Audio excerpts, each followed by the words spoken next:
I said, what's up, YouTube? Mike and Dan here from True Business Review, and today we are going to be almost finishing the NFL playoff series. Today I am doing my conference championship predictions. Warning, disclaimer, do not watch this video if you have not seen my wild card predictions, my divisional round predictions, or my overall playoff predictions. Make sure to go check those out very soon, because guess what? Boom! And there's the playoff bracket. No more dinosaur noises, alright? I might have to put one in. Here's the conference championship. You see it there on your screen. And it is time to predict who is going to move on. So, Dan, you got anything to add? Yeah, just go watch the other videos. If you haven't seen it, please do that. You probably already see the bracket, but whatever. So, yeah, let's get into it. All right, so let's start off with the NFC side of things. We have the Philadelphia Eagles coming in with a number 3 seed, 12-4 record against the number 1 seed in the NFC, the best record in the NFL in 2020, the 14-2 New Orleans Saints. So this game is going to be played in the New Orleans Saints Stadium, the Metrodome, and this gives them a clear advantage. I have the Eagles already losing to the Saints once during the season, and I believe that game is in Philadelphia, isn't it? Yes. Yeah, so I have them losing to the Saints relatively late in the regular season, and I think that it's gonna be a lot more challenging when they travel to New Orleans in the postseason. So I guess that's kind of a hint, and then you look at the another factor. Look at how the Saints get to this game. The Saints obviously have the first round bye. And then they play the Detroit Lions. Well, the Lions are a good team, and I know that you predicted that the Lions would beat them at their stadium, Dan. Alright, I don't think the Lions are going to make the playoffs, but...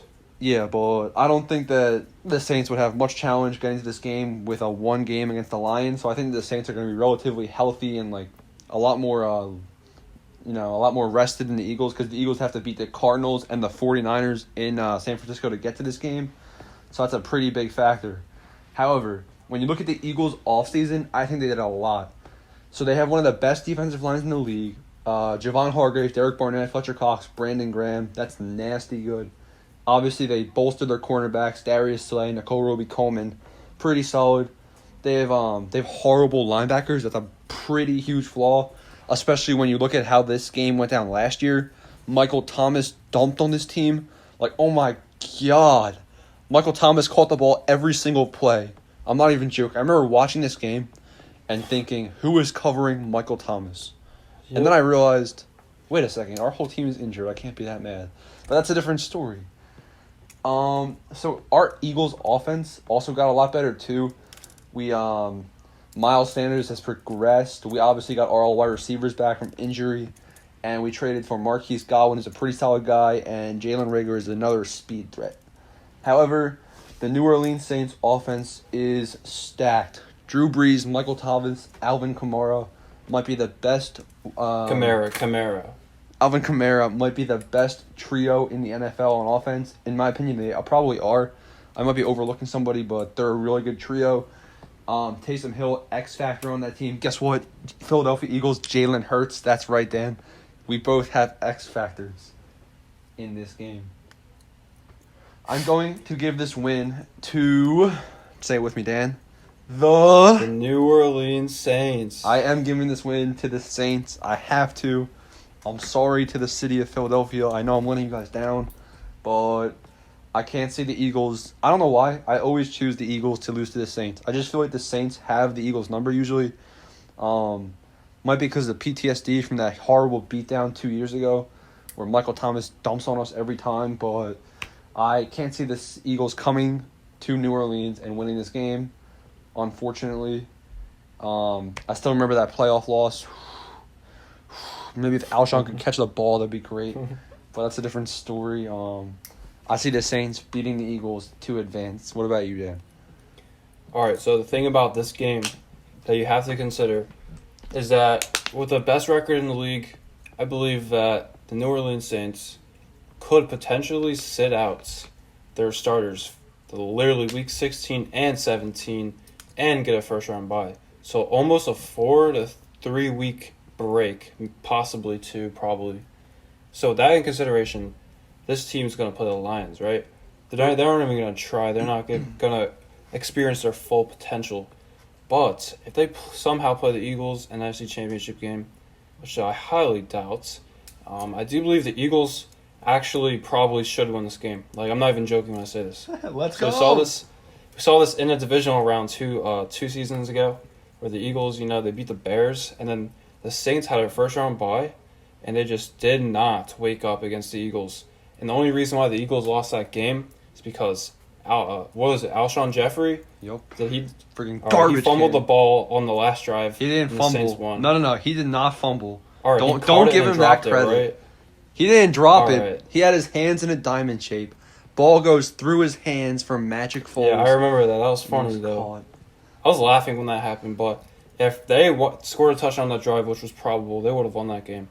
Probably won another Super Bowl with Nick Foles. But the difference in this game is Carson Wentz. And I don't think Carson Wentz is great enough to play, but if the Eagles' defense is lights out in this game, they can win it. But I still believe no shot. So, yeah, next game. wait. Who do you think's gonna win? Obviously, the Saints are going to win, but I honestly wouldn't be surprised if the Eagles pull off the upset. Like, 50-50 this game. No joke about it. Choose. No joke about it. Honestly, I'm picking the Philadelphia Eagles to Let's win. go. All right, but unfortunately you're wrong. But whatever. I guess you can be right because I'm an Eagles fan, but whatever. Next game is the AFC Championship. We have another 1 versus 3 seed. In fact, if you look at my whole bracket, somehow it's symmetrical, where like every single pick that wins on one side wins on the other. I don't know why, but that's just the way it worked out. So we have the 1 seed, Baltimore Ravens, with a record of 13-3, so the best AFC record, facing the 12-4 Buffalo Bills, who, say it with me, Dan, are not overrated. Which are overrated. The Buffalo Bills are a very solid team, in my opinion. In fact, I think they're stacked. They got Devin Singletary, who trained under Frank Gore. Insert Star Wars apprentice meme. Frank Gore was his Jedi master, and Devin Singletary got to learn under him. Then we got Josh Allen as quarterback. I think he's a solid quarterback. I think he has, like, if you watch him play, he knows what he's doing. Let me. The last time I watched him play, Dan, I forget who it was against. Texans. No, I don't know. Maybe like he choked so hard, like he looked so. I think it was against the Patriots when they played the Patriots. He looked horrible. All right, the Patriots cheat though. That's true. So usually Josh Allen knows what he's doing. I think he has good football IQ. Does it with his legs and the ball in the air. So I think he's a really good quarterback. I think the Stephon Diggs trade, I don't think it helps the Bills out as much as people think it does, but obviously it bolsters their offense. They got Stephon Diggs, John Brown, and Cole Beasley now. Stacked offense. Tremaine Edmonds, Tre'Davious White on defense, stacked. Jordan Poyer, Micah Hyde. This team's scary good. Then we go to the Baltimore Ravens side of the ball, and we have the reigning MVP. So this is Lamar Jackson in his prime. I think that this is going to be one of his best years that he has. I think that he'll be a Hall of Famer eventually, but it's a little too early for that. Oh my God! I think he'll be a Hall of Famer just because he's in a pretty bad division. I think he's going to regress over the next couple of years with Ben Roethlisberger retiring soon. So I think that the Ravens might dominate that division. I see Mark Ingram, solid running back.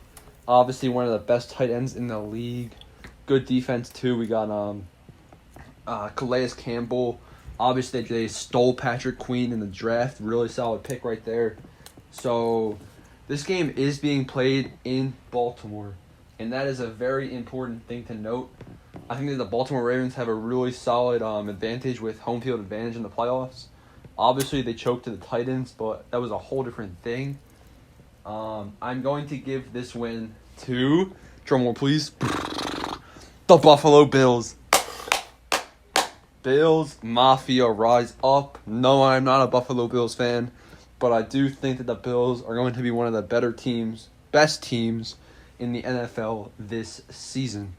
The Buffalo Bills have to beat the Baltimore Ravens, and let me tell you why. The matchups on offense versus defense. Cole Beasley, John Brown, and Stephon Diggs are going to dominate the Baltimore Ravens defense. Devin Singletary also. So we look at the Ravens defensive line. They got Derek Wolfe, Brandon Williams, Calais Campbell, and Pernell McPhee. The only notable name is Calais Campbell, really. Devin Singletary had added. Patrick Queen, I think, is going to be a really good linebacker, so that does not count. And then they have Marlon Humphrey, Earl Thomas, Marcus Peters as their corners and safeties. I think that John Brown, Stephon Diggs, and Cole Beasley match up well against these players, and I think they're going to put up over 30 points in this game. And I think that the star Buffalo Bills defense will be able to hold Lamar Jackson to less than 30. So have to give this win to the Buffalo Bills to advance to the Super Bowl to face the almost said Eagles. Sorry, guys. The New Orleans Saints. What do you think, Dan? All right, so this specific matchup was played in Buffalo, New York last year. Both of these teams coming into this game, the Bills were 9-3 and the Ravens were 10-2. So the Bills won this game at home. They would have had the same record as the Ravens, and if they won this game, I would consider this team more elite. But they lost this game at home. The thing about this matchup is the freaking Bills can win this game if they counter Lamar Jackson. And at this point in time, I believe it's a possibility. But we saw it in the playoffs against the Texans. The Texans obviously do not have a good defense. The only good player in their defense was J.J. Watt in the playoffs. They literally gave up 28 points in a quarter to the Chiefs. It was his first playoff game as quarterback. Okay, it was. But the Bills had such a big lead in this playoff game against the Texans, and guess what? They lost. They lost in overtime because the Bills choked. Their offense choked. Josh Allen choked. And that's exactly what's going to happen in this game against the Baltimore Ravens. I believe their defense is going to play really, really good. Probably have a low-scoring game. But when Josh Allen and Stephon Diggs and John Brown, Devin Singletary are about to get a game-winning drive, you already know what's going to happen. The Baltimore Ravens are going to get an interception. Josh Allen is not Super Bowl material. He's a choker, natural-born choker. Cannot beat good teams on the road, especially the Baltimore Ravens. Honestly, the Ravens, they don't even have home field advantage. This game's not far from Buffalo. Expect a lot of Bills fans to be there. But, obviously, Ravens should have won this game. In case you guys are confused, right here is the clip of Ben Roethlisberger fake spiking on the 1 yard line. I mean, you shouldn't include that in the video, though. To hear what natural because that's irrelevant but to this there you matchup. guys go. All right, so Okay. any other thoughts, Dan, on each of these matchups or no? Honestly, I think all of these matchups, the only freaking logical ones you have are the Saints in the NFC Championship game. Maybe the Ravens too, because I also have the Ravens in it, but whatever. I feel like it should be Ravens, Saints, and, the Saints probably should win the Super Bowl, but I doubt it because you don't have the Pittsburgh Steelers up there. Come We're not bro. on the Super Bowl And yet. if you're a hardcore Eagles fan, you think the Eagles would win, but you don't. It's because you don't have faith against the Eagles beating the Saints, which I think is a probability, but it is a very high, it's a high probability in my opinion. We'll see. Future matchups are going to look fun to watch. Also, the Bills do play the Ravens in the preseason this year in Baltimore, so Baltimore's not going to be unfamiliar if they play them in the playoffs again. We'll see. So before we create our Super Bowl videos, do you regret any of your picks that you've predicted in all of your past videos? Do you have any questionable picks here? Yes, actually, I do. So I regret the Cowboys making the playoffs. And before you say anything, it's sketchy how they get in there. So I predicted every single team's schedule and every single team's record, game by game, keeping it consistent. If this team wins here, then the other team loses there, blah, blah, blah. So it was fair. The Cowboys ended up being 10-6, but so did the Packers and the Vikings. So honorable shout out to the Packers and Vikings. I think that one of you guys might have been shafted. Who knows if the tiebreaker I did was right? I did my best to look into the tiebreaker. I don't think you did your tiebreaker right. Yeah, I hope I didn't because I don't want to see the Cowboys in the playoffs because they don't deserve to be. In addition to that, the 49ers, I had them at 12-4. I think they will be 12-4. But in my opinion, since there's 7 teams in the playoffs, I definitely think they're a playoff team now. But if this was a 6 playoff team format, I don't know if the 49ers, talent-wise, deserve to be there. I think their offense is going to take a huge step back this year with Emmanuel Sanders leaving and Matt Breida. So we'll have to see if Tevin Coleman can fill that role at running back after injury. So I regret – I can't really regret it, though, because I think they'll be there based off the schedule. But I wish they weren't. So I basically wish that the bottom left half of this bracket did not exist. Besides that, I guess there's one other pick. I wish I could have had the Lions move on to the conference championship, but that might be a little too far. So, all right, bam, dinosaur noise, keep you awake. Anything else, Dan? No. So that is it, guys. All right. Thanks for watching. Make sure you guys subscribe on this video. Go check out the other ones. Dan also has his prediction series for the playoffs, and we both have individual playlists, so go check those videos out. Smash that like button, but more importantly, subscribe. Subscribe. That's it. Adios.